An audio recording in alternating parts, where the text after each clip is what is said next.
Hello and a very warm welcome back to my YouTube channel. And today I want to talk about the 10 things I think are most important for you to consider when buying real estate abroad as an investment. Now, a number of months ago, I did do a couple of videos on this in far greater detail, and I'll link the videos for you below and at the end of this video if you want to go into more detail on this subject. But today I want to concentrate on what I think are the 10 most important things you need to consider, and please let me know if you agree or not in the comments below. Now, number one, unfortunately, I have to say, and considering what's been happening in the Ukraine, is geopolitical tensions. Now, you really have to look at this when considering buying abroad, because as we've seen in the Ukraine, if you made an investment in real estate there, potentially you may lose your investment due to the war. And when you look at buying in other places abroad, do take this into account as well. And one country I can think of at the moment that potentially in the future you could face political tensions is Taiwan. So we know there's tension there between China and Taiwan. Now, I'm hoping this doesn't happen, but if you do buy in Taiwan and there's an invasion from China, you never know what could happen to your property. But it's not just these countries. You need to consider it in every country in the world. If there are tensions going on, what you need to do, should you invest in that country? And unfortunately in 2022, I think this is the number one thing you will need to consider when making an investment abroad. Now, number two, and I think this is also important, and it has been shown that currency risk is a huge factor when purchasing a property abroad. Now, you could purchase a property abroad and prices locally go up, but if the currency of that country goes down, you could lose a lot of money. And an example I want to give, which I'm sure of you will know about, is Turkey, where prices have appreciated locally.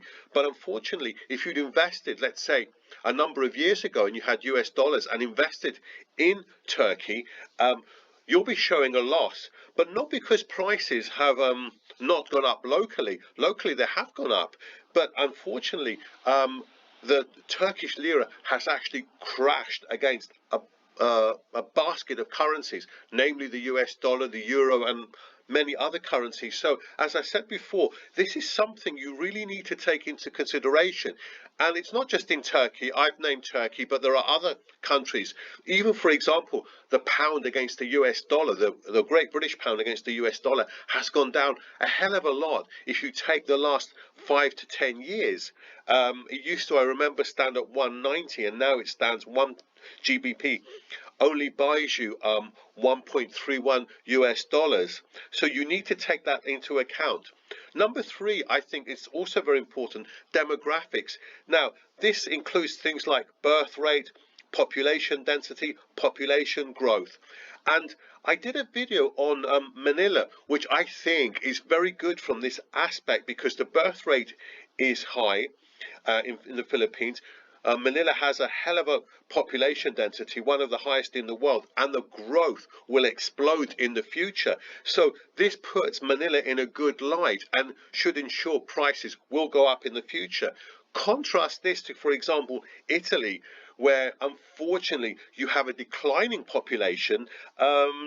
This would mean potentially in the future prices may not go up so much because of this. And that it's not just Italy. I've named Italy. There are other countries that have a declining population. Number four, I want to come to another huge thing, taxes.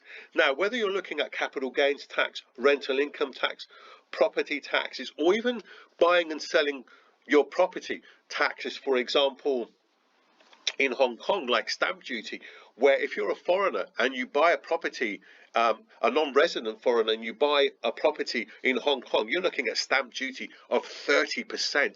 And that's going to have a hell of a detriment on your potential gain in the future. Whereas, for example, in other countries like Montenegro, taxes are very, very low. So, for example, capital gains tax, rental income tax in Montenegro, which is a beautiful country, it's only 9%.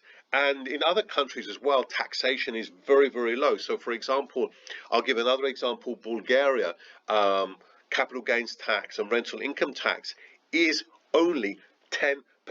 And this is the case actually with a lot of countries in the eastern part of Europe. It's good because taxes are low.